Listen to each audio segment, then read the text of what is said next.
I was 6. My babysitter was murdered. And they never caught him? Justice was done. Wanna play? Nika, the murders were real. Chucky never was. That's right. He was a fantasy, a delusion. Are you feeling better now? I don't blame you for being afraid. I was very ill. Chucky told me. He's coming for you. It's important that we all explore it together as a group. I think I have something that will help. Whoa! Hi, I'm Chucky. Wanna play? First, he'll kill each and every one of you in the most horrible ways you can imagine. And then he'll kill me too. Come to mommy. Oh, come. Are you afraid of the truth? Terrified. You should be too. Night night.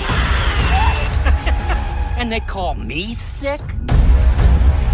Wait a minute, there's 2 of them? He'll kill us all!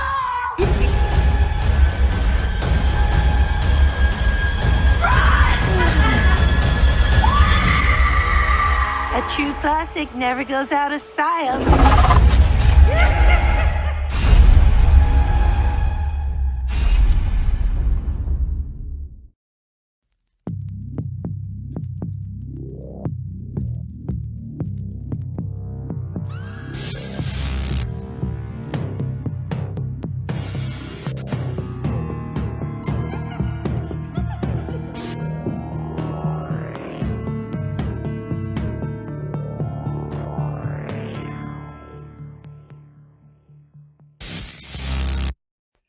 Hey everybody, this is Brandon Ford and welcome to the Blind Rage Podcast. As always, I'm happy to have James Garibay back with me for more Chucky Mania. Say hi, James. Oh, hello.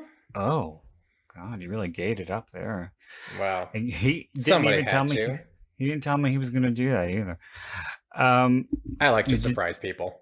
Did you just think of that just now? Yes, I did. You know, you got to make your intros a little personal. This is true. This is true. You have to make it more to be memorable to the people. Exactly. I'm trying to branch out on my own, start my own. And he's going to leave me in the dirt. That's what's going to happen. Yep, that's the way of it. You're going to pull a share on my ass. No. But we are doing the last film in the official original Child's Play franchise, at least to date. Yes, I like that you mentioned film because it is the last film. Before the series officially comes out. So we're at least at the time of this recording. Yeah. Oh, by the time this is posted, it's probably going to be all old news. But it's okay as long as we have fun doing it. Exactly. So we are going to be doing Cult of Chucky, an entry in the series that I'm not too familiar with because it was released at a time when my vision really had gone to shit. And I couldn't find an audio described version, but that sucks. Yeah, and not to bring down the room, but I do remember when it premiered on Sci-Fi that I couldn't get excited about it. Because I knew I wouldn't be able to watch it and enjoy it and have fun with it the way I had with all the others, except for right.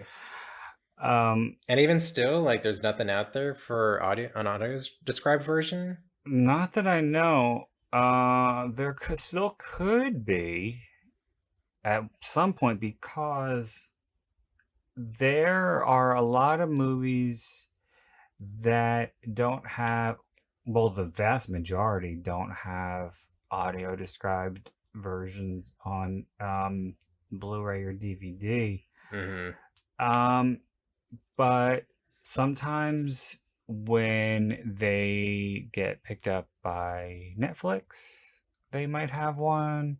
A lot of movies that air on TV over in the UK get audio described. They have a lot more stuff on TV that is audio described. That's cool. I don't know how you do it, or even if it's possible here. It should be. There's your $1 million idea for Shark Tank. Oh, yeah, but I don't know how to do any of that stuff. I should be just like, okay, so there should be a thing for the visually impaired where they can turn on audio description on their TVs. Yes. And they would be like, well, how would that work? I don't know. You don't know? I don't know. That's for the other people to figure out. You've just got the idea. I just have sell the that idea. I'm just the spokesmodel. You can sell that idea for millions of dollars. Mm-hmm. And then give partial credit to me for pushing you. But James is going to help me out a bit with this one, and maybe point me to some things that I missed. Yes. Because I did, when I got the Blu-ray, I did try to watch it, and then at about the midpoint, I couldn't follow it anymore because it became more action than dialogue, and I didn't know what was what. All right. See, I rely heavily on the dialogue to guide me. Mm-hmm. And, as dumb as it sounds, I really look for, like, the characters to say, oh my God, I can't believe that so-and-so just shot so-and-so. Just like, good luck. Be descriptive. Be a little more expository in your dialogue. Right. People like me who don't know what the fuck is going on. All right. Every so often, I'll let you know what's going on. Or I'll just ask you. Yeah. I'll ask you how cute the gay nurse is. Ask you to describe him to me. But before we get into that, I'm going to get the plugs out of the way. As always, I'd like to encourage you to check out my books by going to Amazon.com or the Amazon app on your smartphone. Typing in Brandon Ford, you'll find several of my titles in Kindle and paperback editions, as well as my Amazon author page. Just click on follow and you'll get email notifications whenever I have a new release. I'm also on Audible. I have several audio books available there. You can check them out on Audible by going to audible.com or the Audible app on your phone. I don't push this as much as I should, probably because Audible isn't giving me any money. But if you sign up for an account with Audible, you do get a free audiobook even if you don't keep the account. So you just have to cancel after the 30-day period, and sometimes it's 2 free audiobooks if you sign up for a new account. So, well, that's fun. Yeah. So sign up with Audible. 2 free books, people. Sign up with Audible, get some free books. Hopefully they're mine. You don't have to read them. No flipping pages. You just sit and listen. And I have an excellent producer for several of my titles, Michael Butler, who also helps mix the podcast commentaries. So yeah, I'm not just licking your balls here, Mike. I've said it to you many times before, but you are definitely the best producer that I've worked with thus far, and I look forward to working with you on further projects. And not to take anything away from the other narrators who have worked on my books, I've been lucky to have all all good narrators for my It's projects. a collaborative effort, right? For you and your narrators. Well, the thing with Mike is, and I've told him this too, he really doesn't need any direction. He just gets it. And he reads it exactly the way it sounds in my head. That's awesome. That's tough It to find, I really, imagine. it is. Oh God, yeah. But yeah, when I hear the samples of stuff he's been working on, it's like, yep, that's exactly the way I thought I wanted the character to say it. And there was one thing that I couldn't believe that he got right on the nose, where it was a character who was asked something and the answer, she just gave a no to it, but it was supposed to be like a playful no. And he just like instinctively got that no, which is exactly what I wanted. That's cool. And he knew that because he is awesome like that. Yeah, that's special right there. Very much so.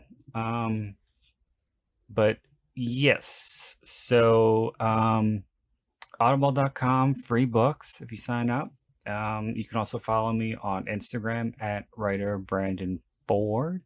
I'm also on Letterboxd as well as Twitter at Brandon Ford. If you have any questions, comments, concerns, critiques, suggestions, recommendations, you can feel free to email me at blindragepod81@gmail.com.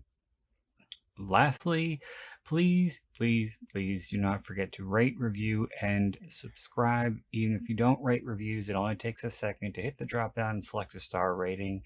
It helps with the algorithms, gets the podcast more attention, and gets me more exposure.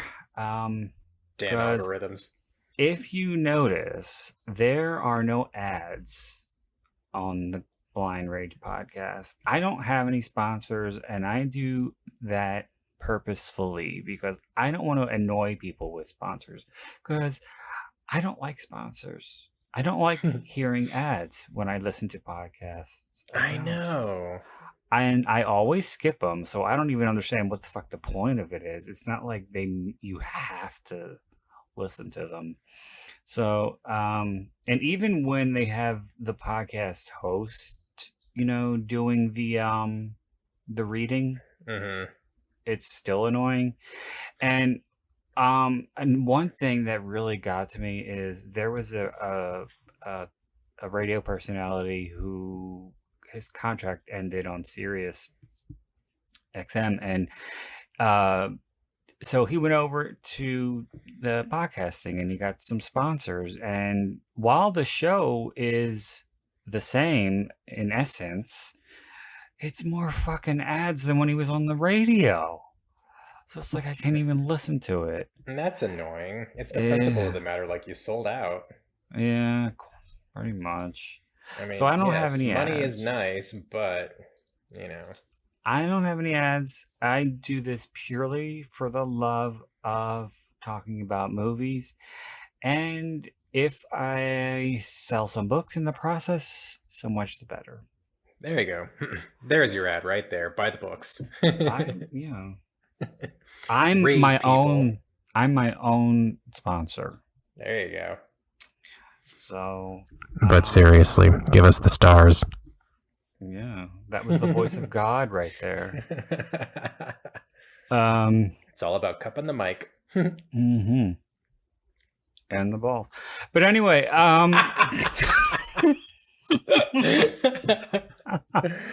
gonna be that kind of show tonight, huh?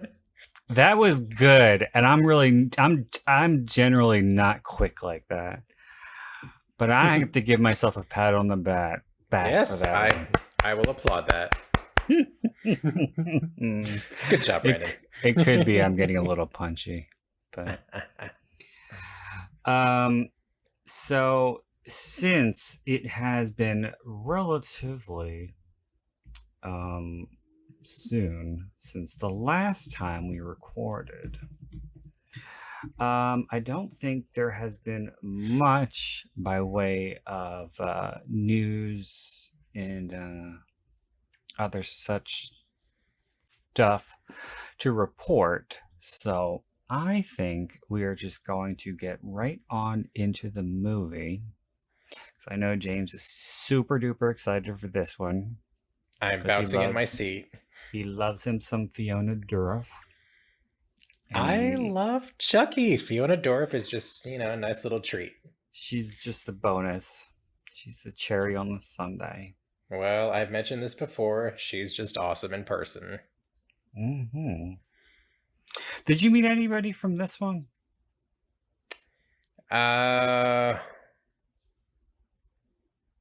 No.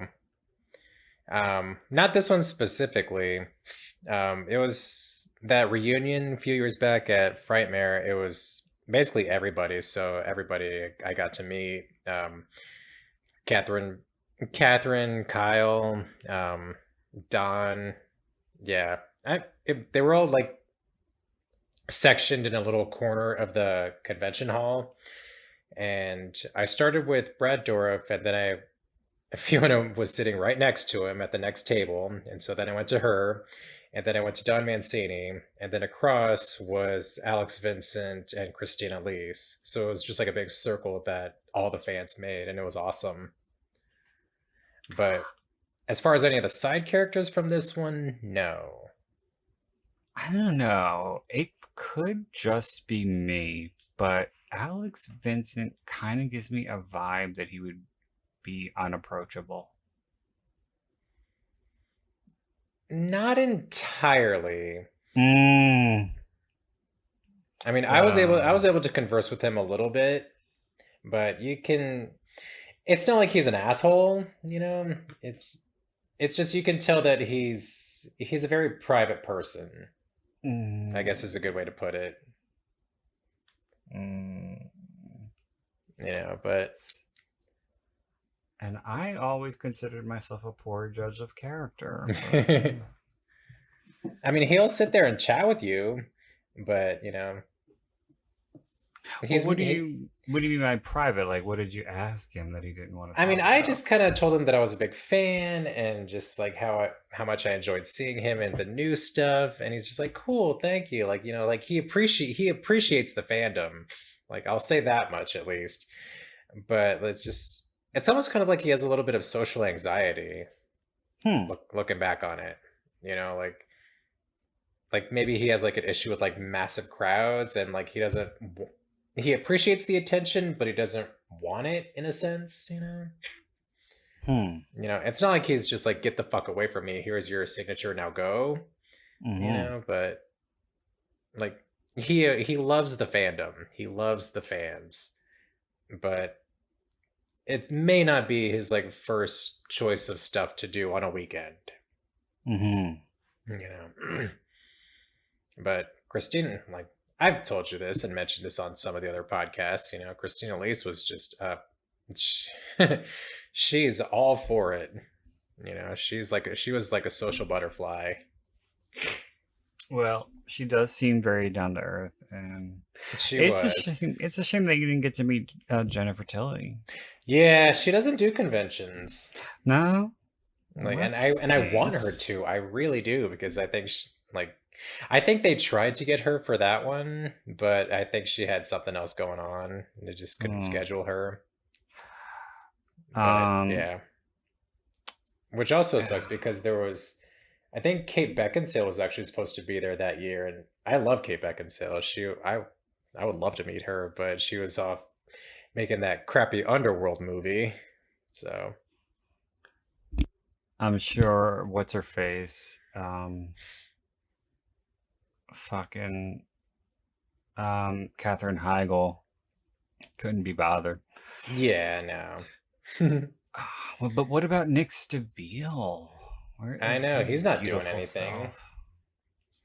I think he does stuff here and there, but I don't think he's so busy that he can't do a convention every now and again. Right. And I'm telling you, if he sold pictures of himself shirtless by that van in the movie, he would clean the fuck up. Oh, he would.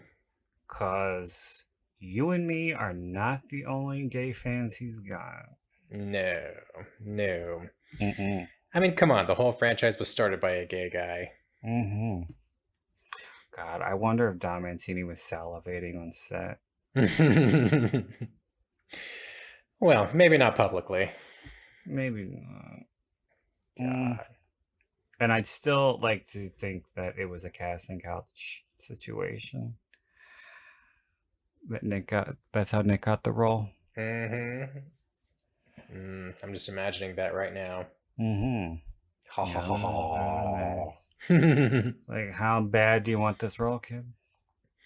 Right? You're just starting out in Hollywood. This is what you got to do. This is the way the game is played. I know. We've all seen those pornos. Okay. Anywho, so the main storyline of Cult of Chucky. Chucky returns to terrorize his human victim, Nika. Meanwhile, the killer doll has some scores to settle with his old enemies, with the help of his former wife. That's the IMDb page. All right. Okay. All right. I think we're about to get started here. So, without further ado... So, if you're going to watch along, we're going to begin with the 3 counts. So, just make sure you have your movie queued up. Because, here we go. We are going to begin in 3, 2, 1, play.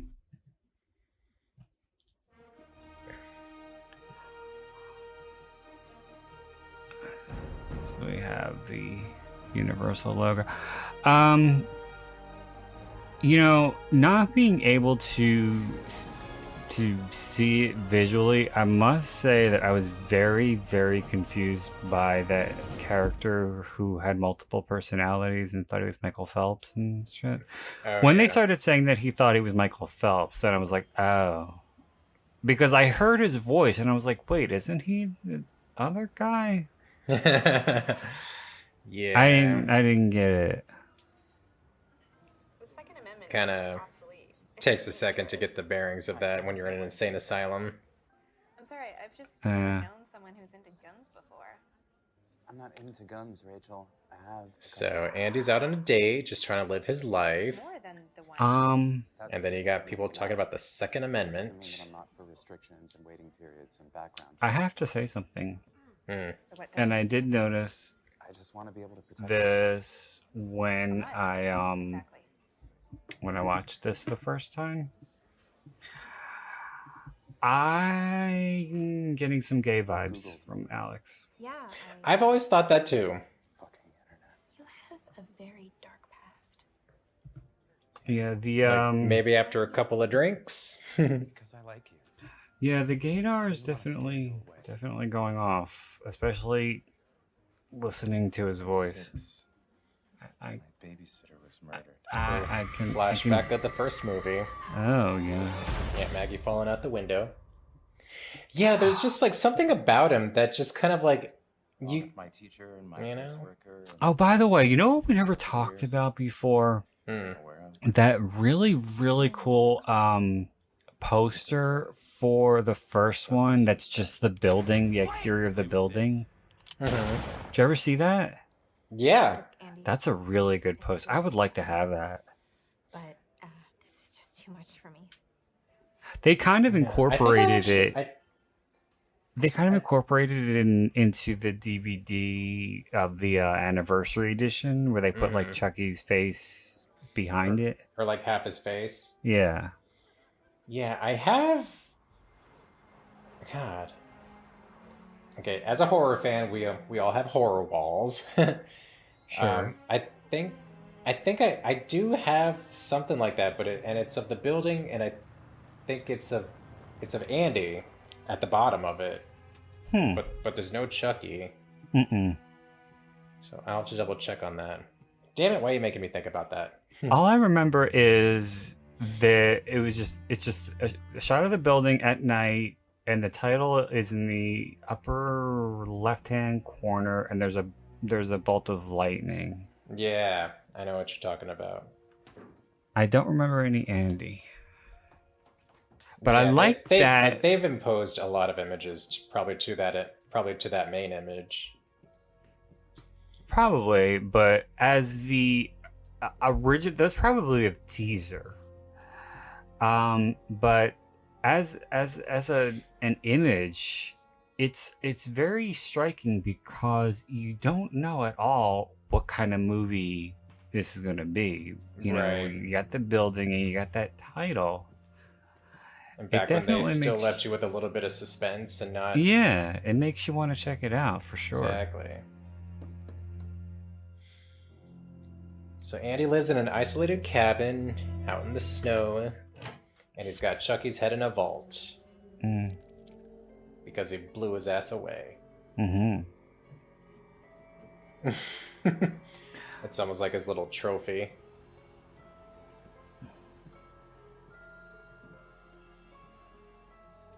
Well, you're saying that you don't like politics in your movies. There was a bit of politics in the opening scene where he was talking about guns over dinner. Yeah. But... And I stand by that political stuff. But it's not encased throughout the entire movie, you know? It's like one little discussion. And a little bit from both sides, so I can forgive that. And plus, you can understand why he's a gun advocate. Yeah, seriously. And he's getting high with Chucky. Pass that joint over here, please. Don't you have a gun? I do. What kind?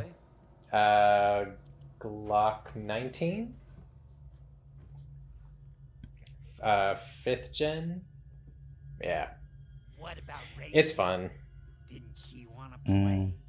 You know, not because like I'm a gun fanatic, but you know, like if I want to have a firearm in my home to protect myself from God forbid anything, you know, that's my right. Sometimes it's nice just hanging out on a Friday. Yeah, not everybody has to agree with everything, and that's With your best friend. that's what it is.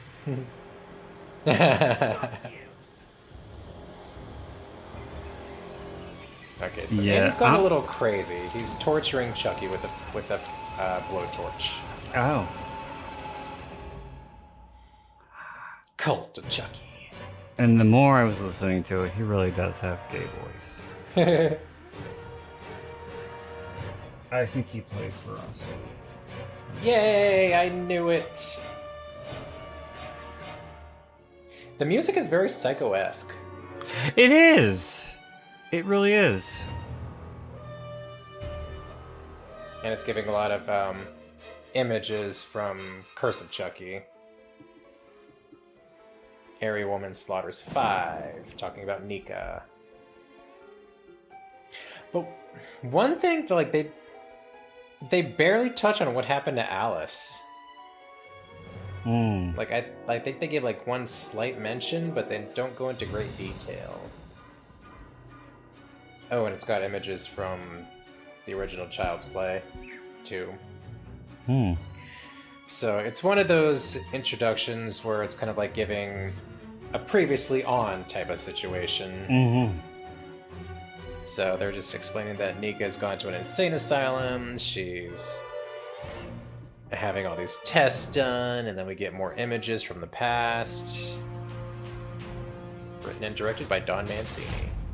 One thing that I will say that I really didn't like about this, and it's, you know, I really can't make criticisms, but I was able to figure this one out. But it does that thing which has become pretty commonplace in modern filmmaking with sex scenes, where it's just two characters getting to know each other, and then it smash cuts to them having vigorous sex for like a couple of seconds, and then it cuts to another scene.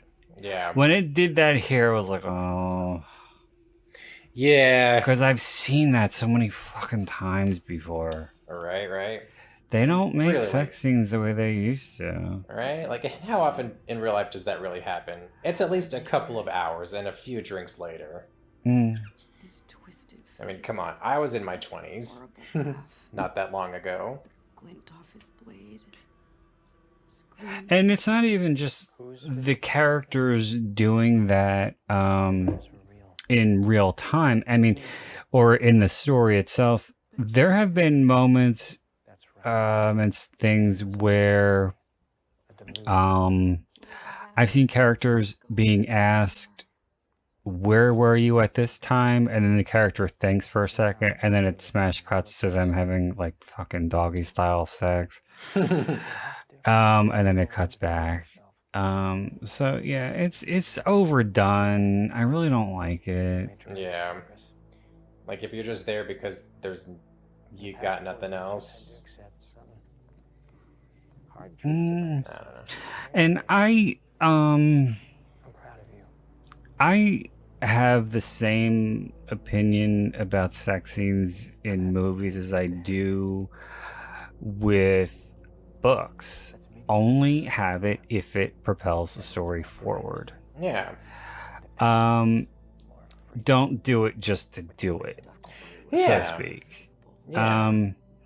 Unless you're making a certain kind of movie, fine, I can forgive you. But if it's just there just because, if it's there just because, yeah. Like, if it's gonna help the story later on, is it gonna, like you said, propel it forward? And I know that this sounds slightly hypocritical coming from somebody who's such a hardcore slasher fan, and those movies have people fuck just to die, basically. Well, they had to establish the rules. Yeah, I mean, I think it's more. My views on it are more strident when it comes to fiction writing, though, because it's different because you can get across the same thing as just saying, these characters had a night of fucking vigorous passion or whatever, that you can get across with having a sex scene that is graphic and explicit and goes on for pages and pages. And I will only use a sex scene if it's for a reason, and if not, then I won't do it, or I'll do the fade out. I'll say I'll have it build up to the reader knowing what's about to happen, and then we're going to the next chapter. Yeah, like, it's implied, what happened. Why go into greater detail on something that we all know what's happening? And I've gotten to many an argument about other writers about this on message boards. Like, yes, sex is great, but do we really need to read about it for pages and pages and see it for scenes and scenes on end? No, especially not the way certain writers do it. Because a lot of writers claim to be horror authors, but they use a lot of 4-letter words when it comes to sex scenes. And that's, first of all, that's lazy. And second of all, wrong place, wrong time. I don't know. Well, it made me thinking about getting in arguments with people on Facebook too, about things. It just made me think of this because I was listening to Can you see me? I was listening to a podcast that was talking about Blair Witch 2, which is a movie that like maybe 3 people in the world like, but I think it's really good, and I think it's very underrated. But it was a. I like Go the ahead. concept of it, but I mean, as an overall, I mean, I could take it or leave it. But this was when the 2016 Blair Witch came out, and they were trying to say that because it was a direct sequel to the original, that Blair Witch 2 wasn't the sequel to the original Blair Witch Project. Right. I was like, huh? So if I guess you're you could gonna- kind of make that argument that like it exists in the same universe, but I don't know. Wait, I mean, we're going to get to that smash cut of the fucking Yeah. in a minute. I mean, the guy's not unattractive. Carlos. Wow. You must have Got a good jawline. He's got facial hair. No, he's kind of a hard ass. Dark redhead. There's Ashley. She's my guardian angel. Oh. Wasn't for her, I'd still be in detail. I've grown to have more of an appreciation for the gingers recently, I must say. Yeah. Why is that? I don't know. I don't know. It's just like it just came. Well, I mean, it you know, tastes change. I mean, for the longest time, I thought foreskin was the most disgusting thing ever. Now I'm like, bring it the fuck on. Yeah.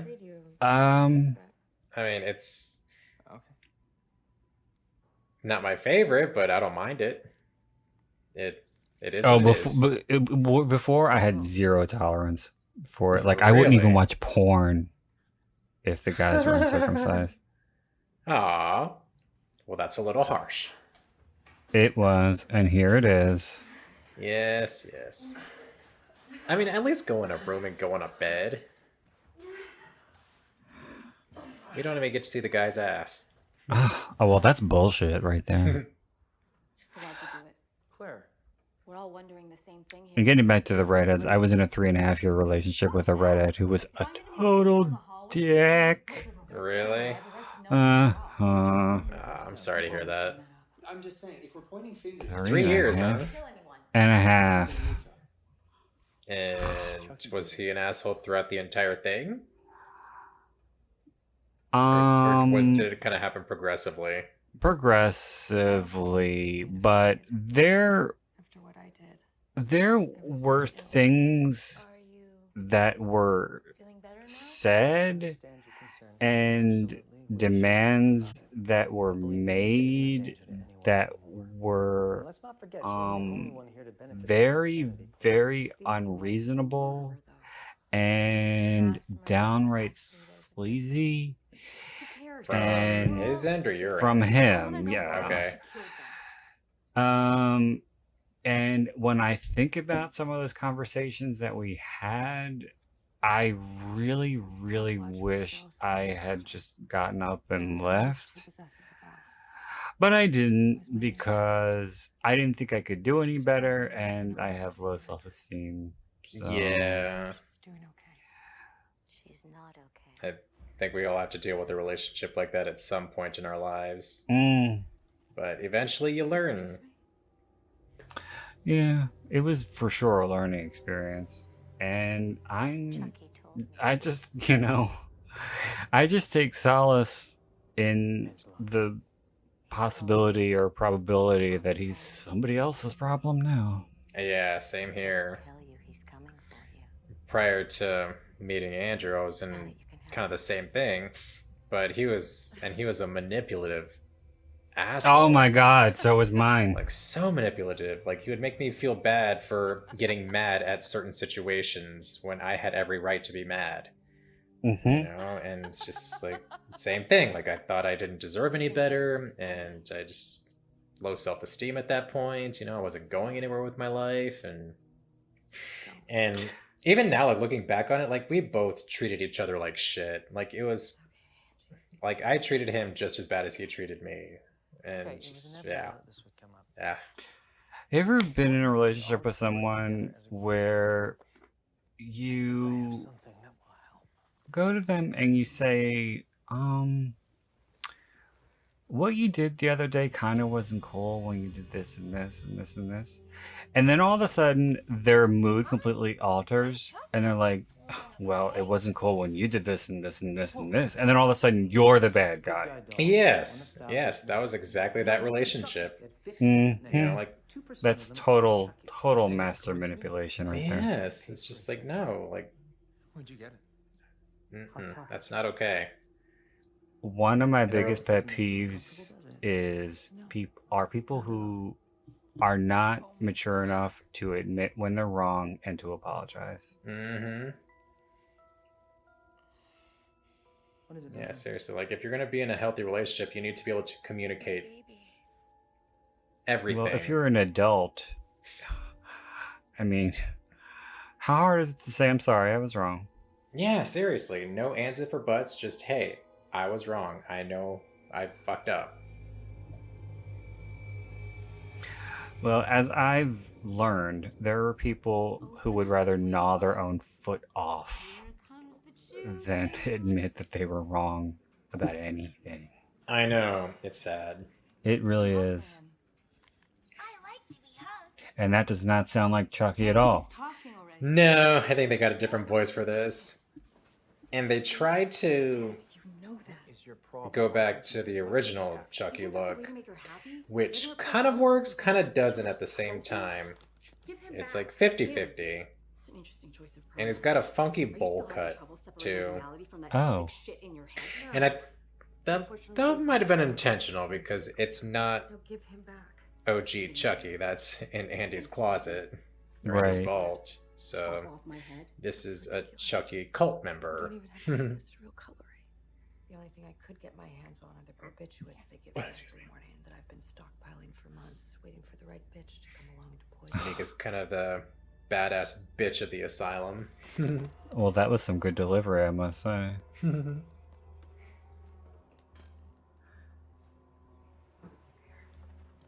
you. Really, Nika? Are you okay, Chucky? I'm Mark, by the way. It's nice to meet you. I've heard a lot about you. That's him, right? The guy she just fucked? Schizo. Yeah, see, this is where I got confused. I was like, huh? Like, you just sound like the... Aw. Oh, sorry, Lester. Michael Phelps. He's retired. Yeah, with, you know, I think pretty good at voices. And Nobody calls me that. I recognized him right away. So Excuse me, Nika. So that kind of threw you through a loop there? it did, yeah. Until it was revealed that he had multiple personality disorder. Right. And we've got Jennifer Tilly coming on. Mm-hmm. But it's Tiffany. Mm-hmm. Nika, this is Miss Valentine, your niece's legal guardian. But I love the self-reference right here. Yeah, we've mentioned it several times. You look just like Jennifer Tilly.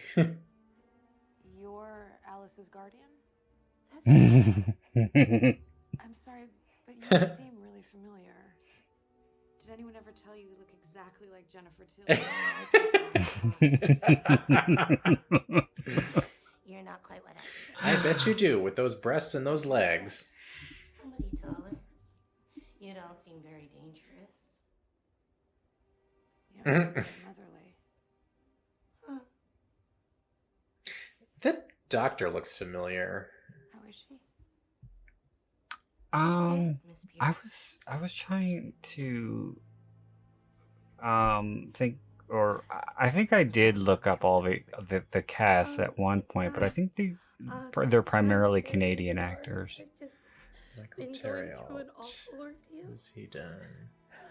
Heroes Reborn, huh? Oh, Hemlock Grove. I need to get back into that. Place now, I know it. What happened? I'm no doctor, Miss Pierce, but Oh, he was in Assassin's Creed, huh? As a voice actor. That's fun. she wanted you to have something. Oh yeah, so Alice is dead.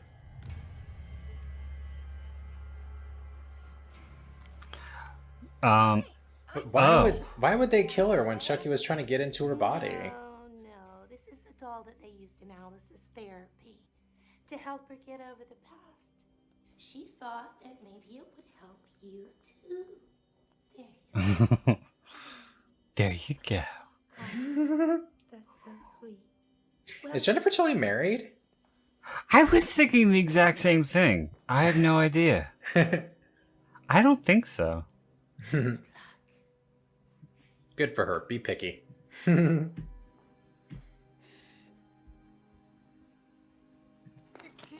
I really don't know a whole lot about her personal life. I mean, good for her. Stay out of that eye. Ooh, Chucky meeting Chucky. I remember that she did come forward at one point and said that she and Meg were sexually abused when they were little. Oh my god. Yeah, Meg was not happy about that. That she came out and said something, or just... Yeah. Oh. I think she wanted to keep it private, but I think she did it to help other people, so... Right. It was for a cause. It was for a cause, yeah. Jeez, that's terrible.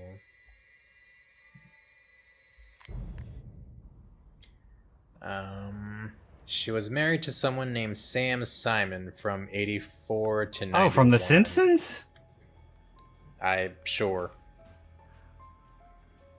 Sam Simon was like a producer or something, I think, from The Simpsons. American director, producer, writer, animal rights activist, and philanthropist. Oh, known for The Simpsons, yeah. Wow. So, yeah. And he died back in 2015. Hmm.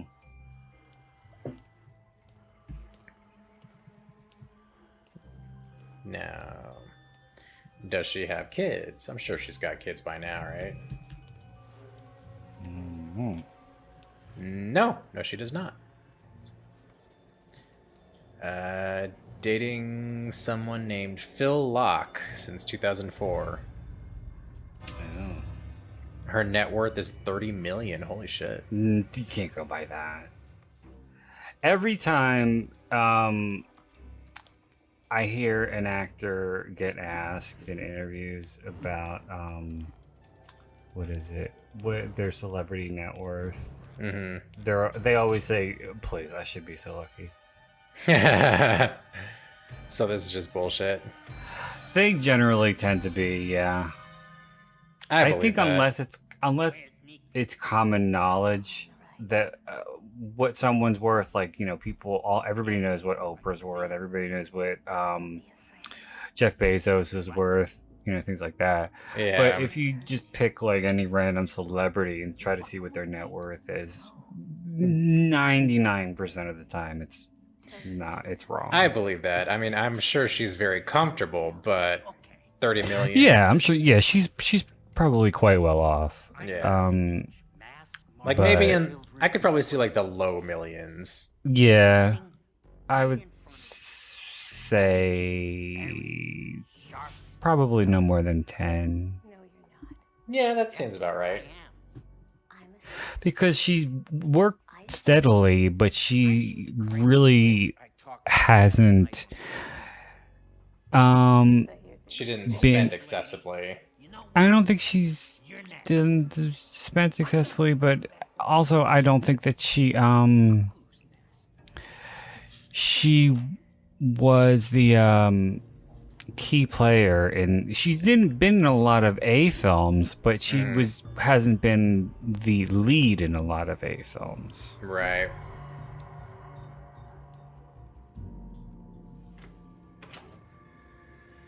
Like she does more supporting. Well, didn't she get an Oscar for a supporting role in a film? I think for Bound she got something. Wait, we had this discussion last time, didn't we? I think. Well, I think we talked about Bound. Yeah. Or we were talking about who won, whether if it was her or Gina Gershon.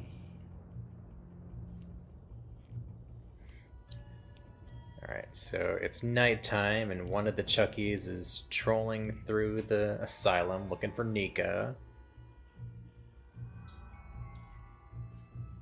Have you seen Bound? Long time ago. That's a good movie. And I generally don't like those kinds of movies. Yeah, with, it was, with like it was something mafiosa type. But it really wasn't about like the mafia,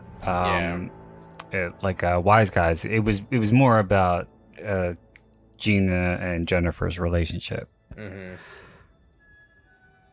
Yeah, I think I was probably like 8 or 9 when I saw it. Oh.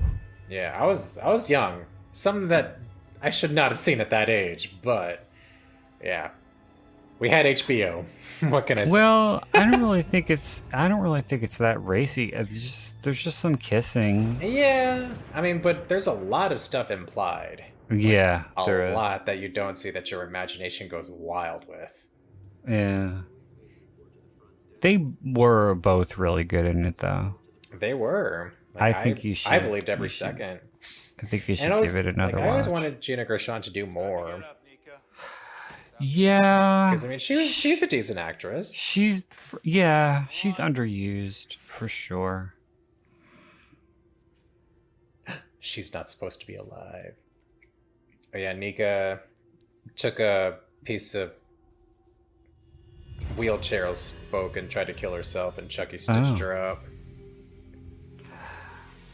And she looks at it in the morning, and clearly it's a fake arm. Oh. Yeah, Chucky's determined to kill her. Is that the gay nurse? Yes. He definitely sounds hot. I wouldn't say hot, but he's cute. Sorry, can I have some privacy? Tall, dark, and handsome Latino with the goatee. Oh, I like. You know, I mean, certain guys can rock a goatee. Certain guys really can't and shouldn't. Haha.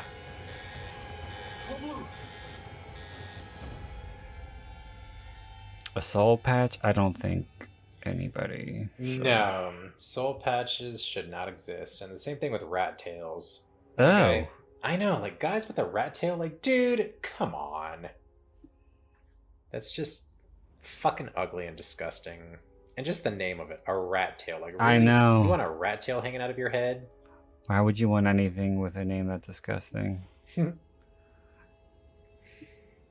And Chucky killed the schizo older lady.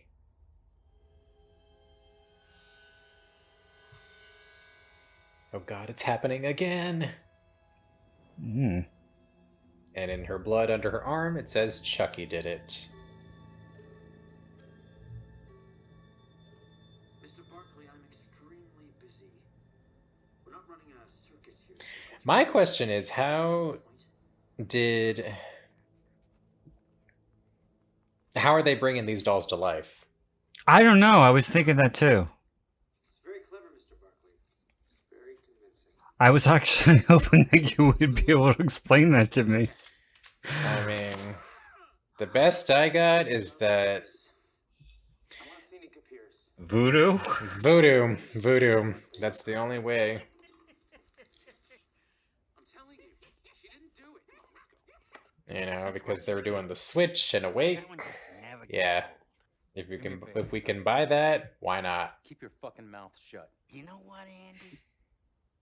What if you really are crazy? Yes, Andy, you're batshit nuts. You ever thought of that? But not in the way that you hallucinate. Belong in the But you got problems, honey. Maybe this really is just all in your head. It's really funny though that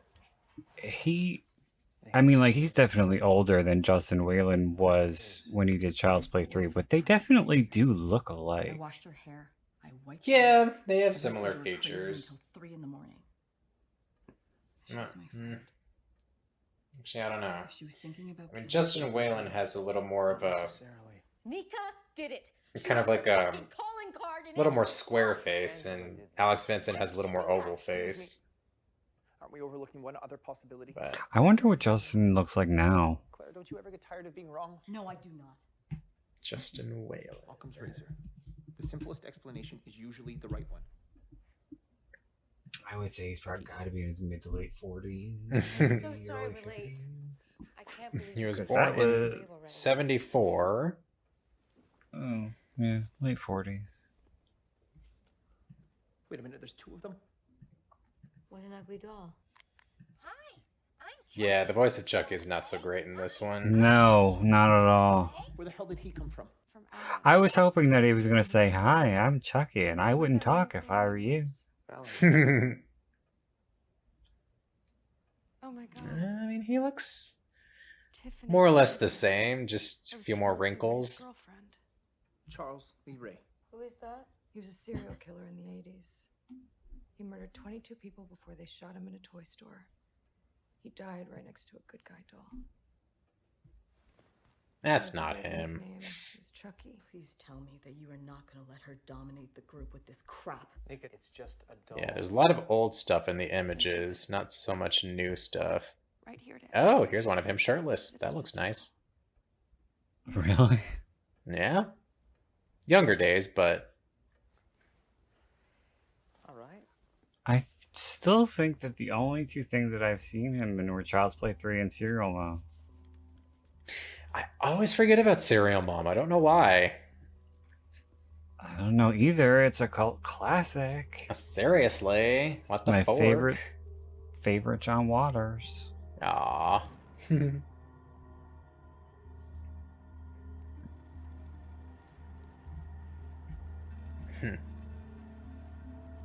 Yeah, I mean, the most recent one is something, but, you know. Like I said, exactly the same, just a few more wrinkles. Not yet. Ridiculous.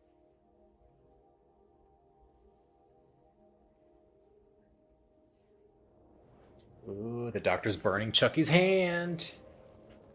And Chucky's resisting.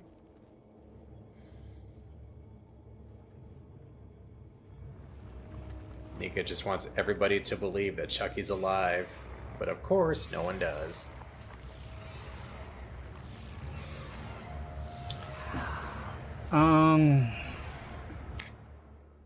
It's interesting that it took them this long to bring the franchise to a hospital setting. Right. Leave my baby alone. Maddie. Because that usually happens with everything. What are you doing? I thought we were way past this. I mean, it wasn't the primary location, but there is a hospital in Friday. Well, What about the other one? Friday 4. Go and get rid of him. Okay, better safe than sorry, that's what I say. Did you say Freddy or Friday? Friday. Friday? You mean Friday 5? That's what he does. No. First he'll No, that wasn't a hospital. That was like more of a halfway house. I'm Yeah. talking about in the beginning of the final chapter when they bring him to the hospital and he kills the nurses and shit. Oh, you meant like an actual hospital. Yeah. Well, yeah. yeah. This is a sanitarium, but it's still a hospital. Yeah. But yeah, that a lot of horror franchises take that route. And Friday the 13th was going to have part 3 My outdoor privileges were totally set in the hospital. Revolving around Ginny. Ginny, yeah. I believe that a whole script was written and everything, but I think her agents convinced her not to do it because they said that they said that she was going to be going places, and that her star was on the rise. Lame. And that didn't happen. I'm sorry. And she's... Oh, yeah, I forgot to mention the Friday that I watched on YouTube, the Jason Rising. Adrian King actually made a little appearance at the end. Oh, cool. Yeah, she cut off Mrs. Voorhees' head again. Nice. And get this, she was in therapy after, all that happened, after the first one, and her doctor was Ginny.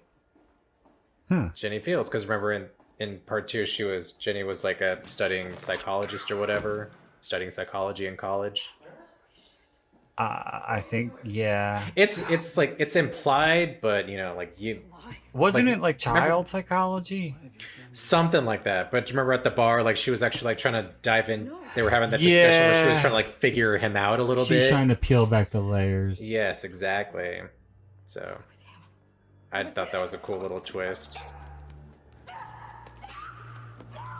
So Chucky, no, but I think that her character was supposed to be a patient. It was like supposed to be. I think they were supposed to go in a very Halloween 2 kind of way, where Jason was going after her and he was picking off other patients in the hospital, right, on his way to get to her.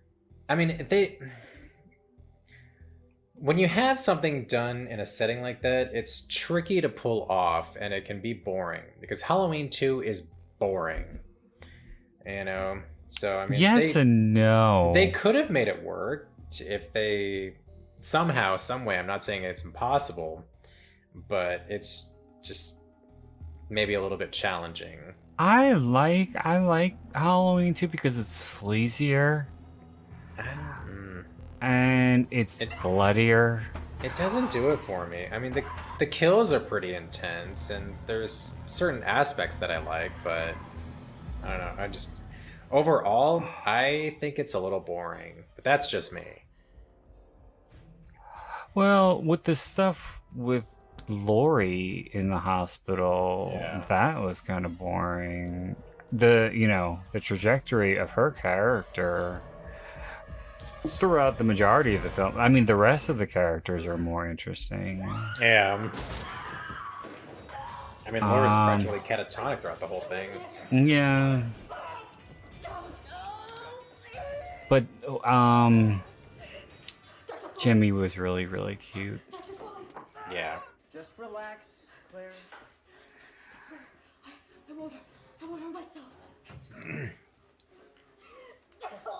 So, angry Asian lady was throwing one of the Chucky dolls down a chute, and Chucky bit her. And now the doctors think that she did it to herself somehow. And now they're drugging her. So, there's living Chucky dolls in the hospital, and real Chucky is still with Andy? Yes. Just won't be able to move. Hence the title, Cult of Chucky. Because it's literally a cult of Chucky dolls. It's fascinating to see this kind of mass hysteria in action. I know, a little far-fetched, but still pretty fun. It's a little confusing. A little. I mean, not being able to see it, I can imagine it's difficult to follow. It's Malcolm. I'm gonna need some help. Just relax, Claire. I'll be back in a bit. Don't leave her alone with the doll! So, do they all speak in good guy voice? At first, Brad Dourif's voice comes through later on. Oh, continuity error! Oh wait, never mind. They're doing a whole Brian De Palma, right? With an A? It definitely sounds like the Pino Donaggio score. Yeah. but they've got the split screen going like they did with Carrie. Oh yeah, yeah, and he did it again in Dress to Kill. I never saw that movie. Oh, that's a really good movie. I've heard of it. It's a slow burn, but it's good. I'm down for a good story.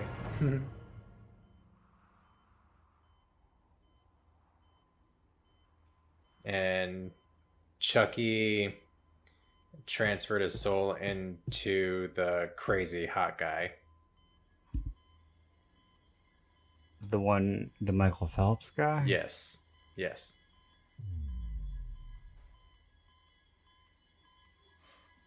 I really think you would enjoy this a lot more if you could actually see it.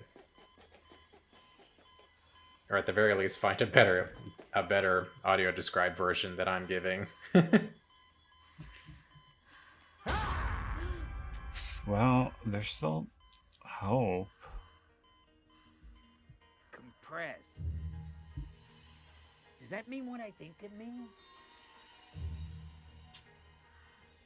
Seriously, I'm not sure. And now they're about to do a little nod to Bride of Chucky, with the girl getting killed with a bunch of glass.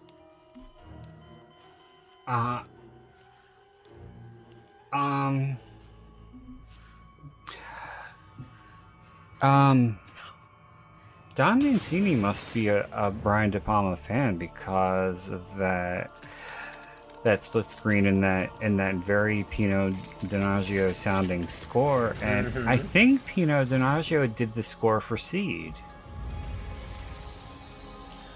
I think you're right.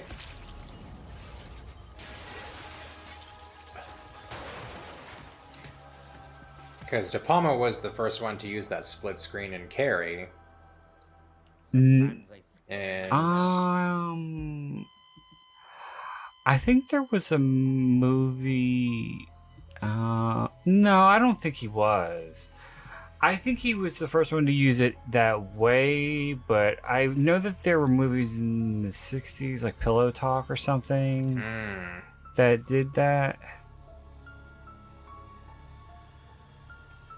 He definitely did it in a unique way. Right. For sure. I think that's what it is. Like, he's the one that like made it a little more noticeable. And what was the movie you just said in the 60s? Pillow Talk? Pillow Talk, yeah. Yeah, I've never heard of it. Yeah, like in Carrie, in the prom scene, you could see what's happening in totally different areas during the prom. And he does it again in Dress to Kill, where there's one scene where on one side it's the lead character on the phone, and on the other side is what she's watching on TV, which is kind of comes back into play later in the movie. I'm going to prove it, Dr. Foley. And you know what else? I think both dolls are alive somehow. But De Palma was the one who got the credit for it. Yeah, I think. Well, especially in horror and suspense films. Yeah, I think. Well, even modern day movies like someone took it. In what? Who knows? Maybe Kill Bill. Quentin Tarantino uses that split screen shot. I honestly don't know what to think. Oh well, Quentin Tarantino. He's a total, cinephile. Yeah, I he know. He freely admits to. Oh yeah, yeah, absolutely, absolutely. I respect that about him. Like he's not trying to pull off anything that's not his own. It's been very useful in the past, and it might set our minds at ease. We might find out what really happened. The doctor still doesn't believe there's dead bodies in the hospital. See, that's why I don't like fucking Kevin Williamson, is because he refuses to admit that he ripped off every slasher movie ever made. Right. But if you ask Quentin Tarantino, he'll freely admit, "Oh yeah, I totally stole that shot from such and such." Yeah, I mean, there's no originality anymore. Just pay homage to your influences and let it be that.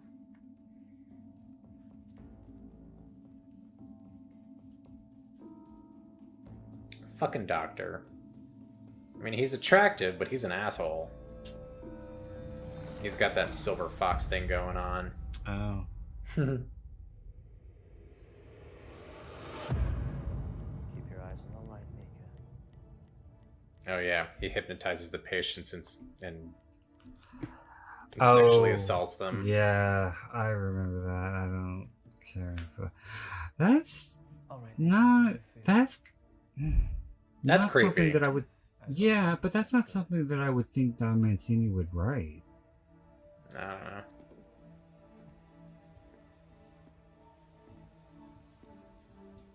Ugh, talk about abuse of power. Jesus Christ. Hidden cameras everywhere. Oh shit. Maybe it's a small comment on that. What if I were to tell you, Nika, there are recordings of you killing both Angela and Claire? What would you say to that? Well, I couldn't really argue with evidence like that. She's in a wheelchair. Can't you, Nika? Yes. Does she look very much like Brad Dourif? That somehow got erased. Who would want to do that, do you think? Me? Yeah. A little bit like in the bottom facial features. About the murders. Hmm. But I mean, you put them side by side, you could definitely tell they're related. Like she's got his nose and his chin. Yeah. When we were doing the Stendhal syndrome, and you were saying how attractive that you thought Asia Argento was, and I was just thinking, I couldn't get past how much she looks like Dario.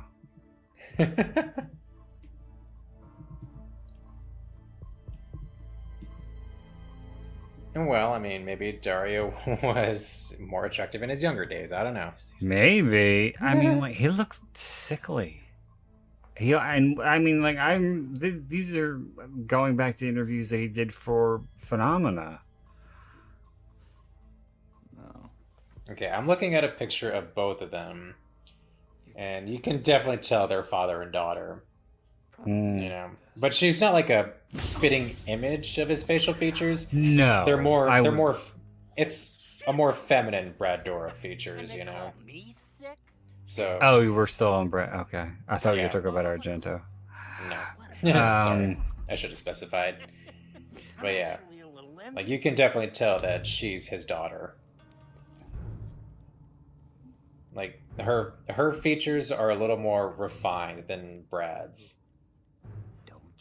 Because Brad's are very like hard and masculine. Hers are a little more light and feminine. But you could tell they're related. Does he have any other kids? I don't think so.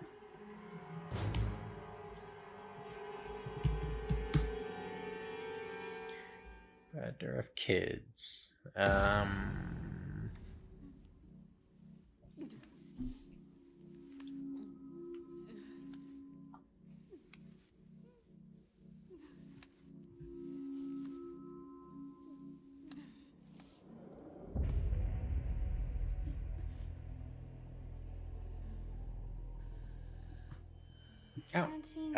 Fiona and Christina. We've been waiting for you. Who's he married to? These are things you're supposed to know off the top of your head. I don't follow their personal lives. I just follow their movies.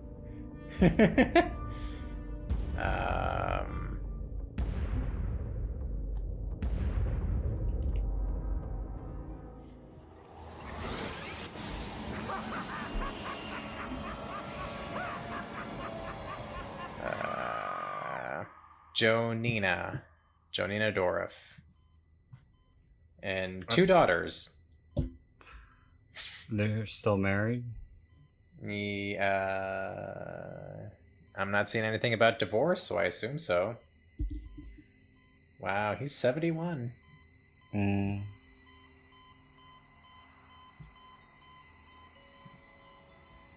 Yeah, I want to watch Cuckoo's Nest now. I've never seen that. It's such a good movie. Brad Dourif is a side character, but it's still a really good movie. So if you can find that audio described, check it out because it is a wonderful movie. I do like the Simpsons parody of that one. Now that has a nice ring to it, doesn't it? With the chief, he picks up the water fountain and breaks the window and climbs out. You know, the door was open. Chief, break everything. That's not my name. Fine, what the hell is your name? And then he breaks the window again and gets forgot my hat. Charles. I think we've met. Yeah, from what I hear, the book is told from the chief's point of view, and you don't know that he's Native American for much of it. I never read the book. I'd like to. I better put him down. He's getting a little cranky. Crazy lady. Madeline.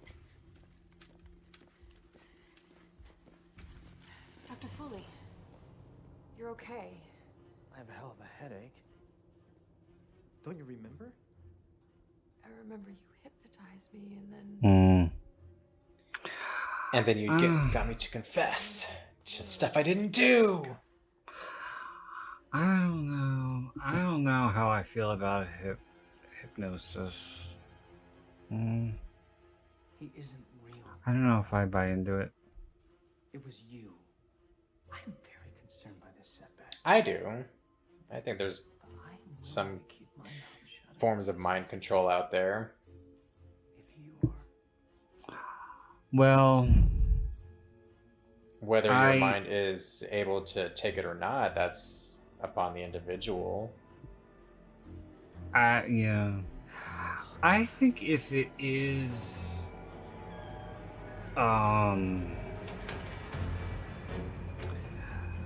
if it isn't a whole bunch of shit, I don't think that it's something that you can do to anybody. I think you have to be susceptible to it. And yes. I think only a very, very small percentage of people are susceptible to it. Actually, there's 3 of us at the moment. I'd probably say about the medium range. All the time.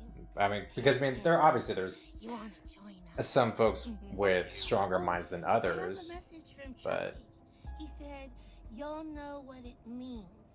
It's just a I don't know, but I had a therapist for a few years, and I asked him to hypnotize me because he was skilled in that area. Because you know I was having so many issues with anxiety and nothing was working.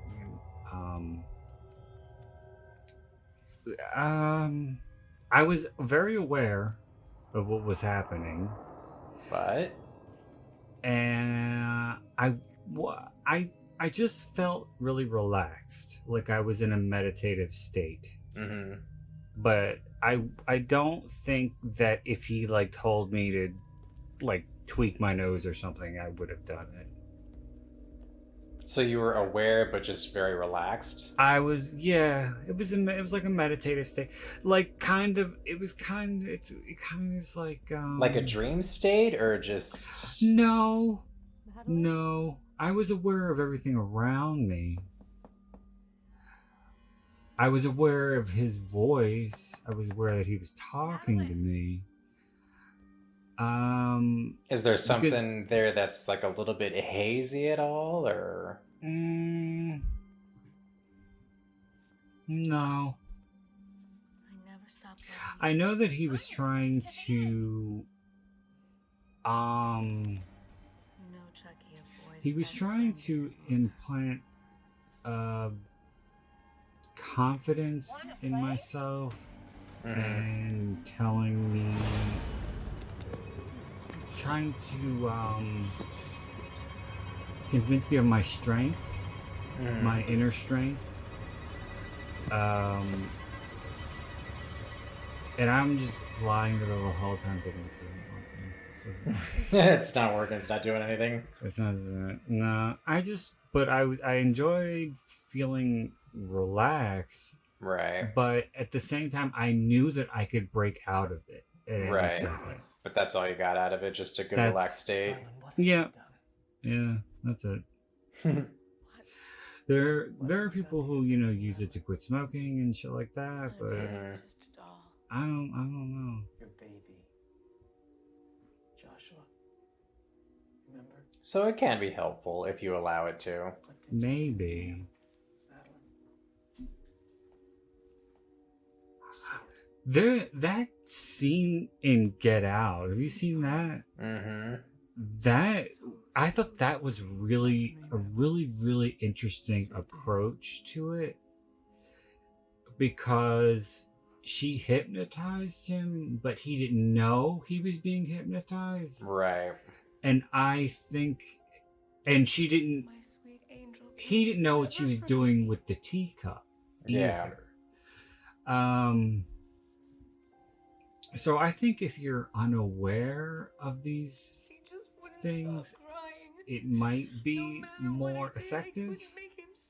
Maybe. But I think because I asked specifically and it's like you already went in there like kind of like a preemptive wall had already been put up.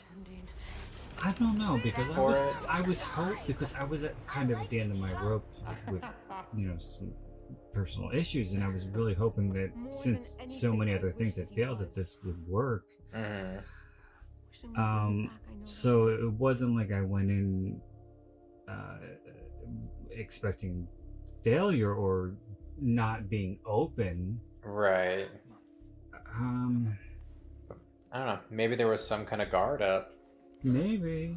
Must have been. It's a doll. And it's a powerful symbol of your guilt, Malcolm's confusion. But that was a really good scene in Get Out. Yeah, that was a great movie. And I really liked Us. I didn't like Us as much. I did. I thought it was pretty interesting twist on everything. I thought it was a little too weird. I think That's I was probably why I liked it. I think I was expecting something totally different because of Get Out. Yeah. I mean, I really liked Get Out, and Us was my personal thoughts was just I thought it was a good little sophomore movie for Jordan Peele to do. And some people liked it, some people didn't, and that's fine. You like Hereditary and Midsommar, right? I did not like Hereditary. I still haven't seen Midsommar. Nope. But I heard Midsommar's pretty twisted. Oh yes. Oh yes. Yeah, hearing that's why I've been kind of hesitant about watching it. Oh, it's quite twisted. Yeah, I'll check it out one of these days, but I was not impressed with Hereditary. I liked it. I mean, performance-wise, yeah, everybody did amazing. Like, I love Toni Collette. She has become one of my favorites throughout the years. Oh, I've loved her since Muriel's Wedding. Never saw it. Oh, for God's sake. But, like, she does amazing. It's cool. It was cool to see Gabriel Byrne on screen again. But just... I don't know, the story was just a little too slow for my liking. They didn't... I don't know, it just felt a little convoluted to me. I liked it, but I didn't like the ending. Yeah. But a lot of people really liked it as a whole. Yeah. And Midsommar came out very close to it. Yeah, it came out like almost less than a year afterward. It was like a year and a half. Yeah. And a lot of people were thinking that it was going to be something very rushed. Mm-hmm. But I think Midsommar is actually a lot deeper than Hereditary is, and it's a lot It's a lot more sophisticated in the storytelling. Okay. Oh, Chucky just drugged Nika. Yeah, it's still on Prime. I'll check it out one of these days. I had to wait. That was one that I had to wait to check out because I couldn't find an audio described version. And then out of nowhere, one popped up on Audio Vault, and I was very happy because I knew somebody who had the Blu-ray, and I asked him if there was an audio described version on there, and he said no. What happened to his hair? Why would anyone say And I knew that it was because of I'd heard little rumblings about it, and I knew that because of the kind of story it was, there was no way I would have been able to find it and follow it without audio description. Right. And after having listened to the audio described version, yeah, no, I definitely wouldn't have been able. I wouldn't have known what was going on.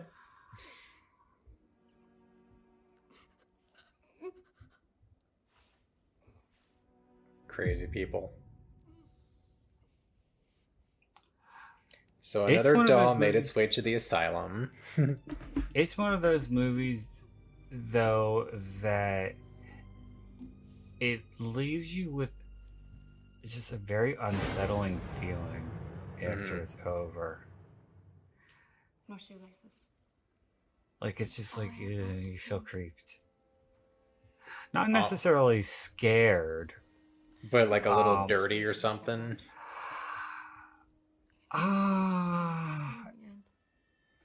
No, I don't think dirty.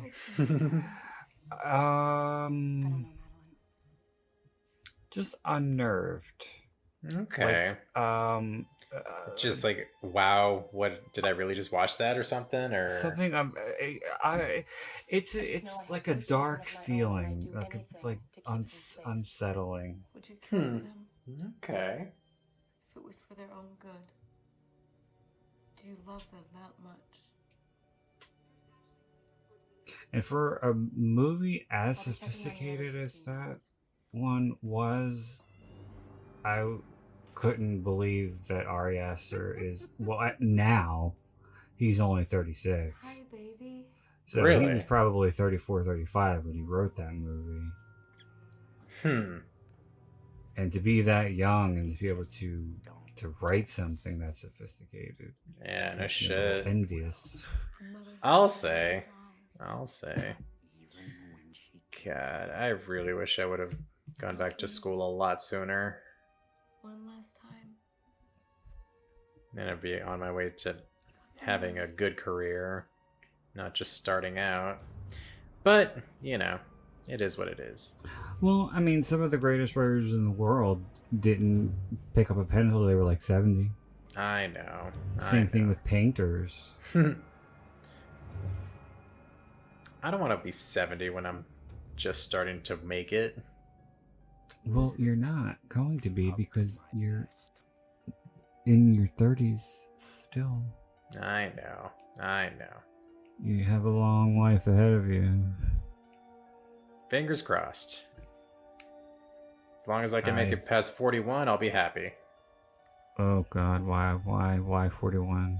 Oh, that's the age my father was when he passed away. I thought that's what you were gonna say. Yeah, but you know, he didn't take care of himself. He was a drinker and a smoker, and yeah, I like to drink a little bit, but that's the worst I go.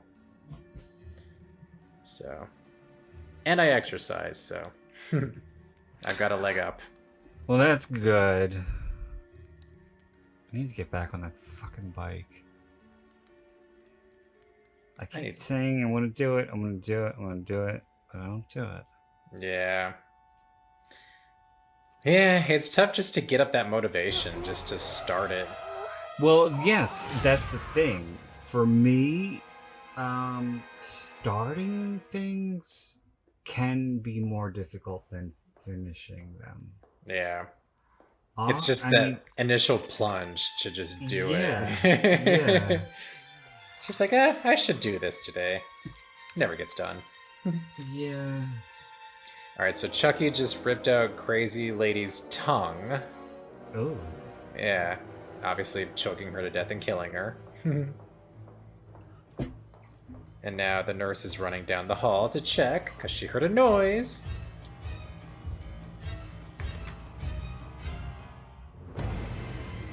And now it looks like she did it to herself. What the fuck? How is that possible? Chucky ripped off his arm and shoved it down her throat.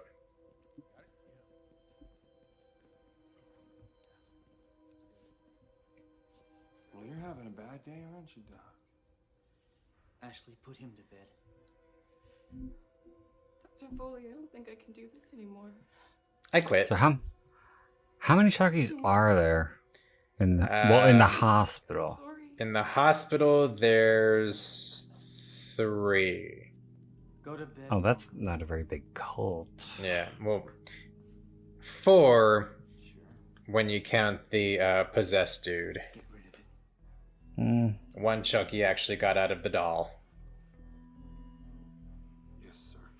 So one of his offsprings managed to do something that he's been trying to do for fucking 30 years. Correct. Correct.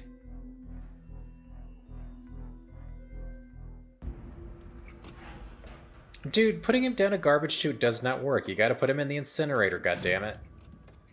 Don't these people ever learn? Mm-mm. Nika? I just had flashback to Kyle putting him in the garbage can.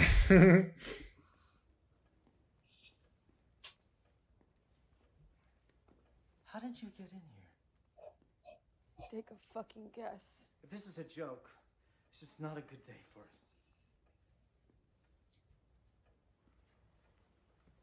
It was Chucky. Now, who is this? Who? Is this the hot nurse? No. Or the asshole doctor? This is the doctor. Oh, yeah. I figured once he started laughing at her. Yeah. Nika's in a straitjacket saying Chucky did it. Well, where's the hot nurse?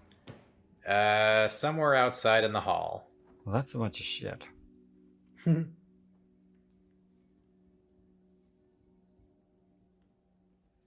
dead. Chucky did it. No. Chucky did it. She dug him up and mutilated herself so it looked like Chucky did it. No. Unless you killed them all, Nika. You know, it doesn't really matter to me. Because either way, it's gonna make a hell of a book. You dick. But now you're gonna have to go back to Lockmore. It's too bad. Because here... It's so funny. Those Child's Play comic books that I used to read by Innovative, like they had him full on in a mental hospital. In a straitjacket. He's in a straitjacket on the cover of one of them. Chucky? Yeah. Nice. And I just remember there's one scene of him escaping with a trench coat and a fedora on. And you see him walking down the street at night. That's funny. Yeah, they're very silly.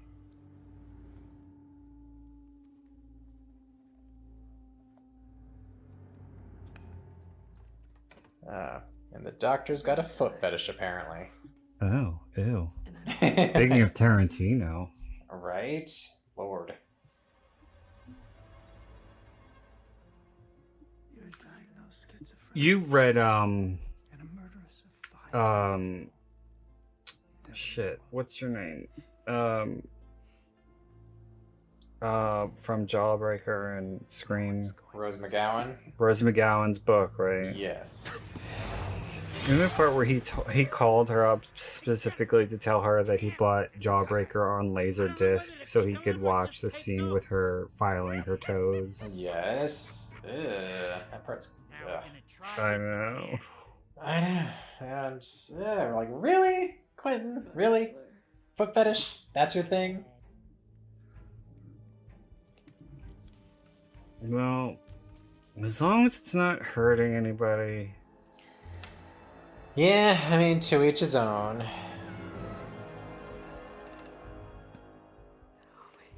There's 2 Chuckies. The hot nurse death scene is coming up. Oh no, not my hot nurse. Yeah, sorry. Watch our step. Behooves. Listen to you. You sound like Hannibal Lecter. Can't believe they canceled that show. I need to finish that show, actually. So, Where'd he come from? Who cares? Wake him up. So they gather good guy dolls, old and new, and they transfer a piece of Chucky's soul into each one. Ugh. What the hell happened to you? why did he say Ade Boku? You know, I love being me, and I don't. my job. I think they're fucking up on the spells. They realize in that final moment that it's all really. I think that is French because Ade is help in French. Eviscerating them. All actual examples. Ade Due, I have no idea what the hell that is. That changed everything. Now I can be me and me and me. And theoretically anyone or anything with 2 legs and a hand for stabbing. Like Alice. It was fun for a while. People trust cute little girls almost as much as cute little dolls. But little girls can get hurt when their victims try to fight back. Then they ain't so cute anymore. So they do possess Alice. I don't like the Chucky voices for the minions. Oh. Yeah, dude, you see 3 talking dolls, you get the fuck out of there. Was that my poor nurse screaming? Yeah, yeah.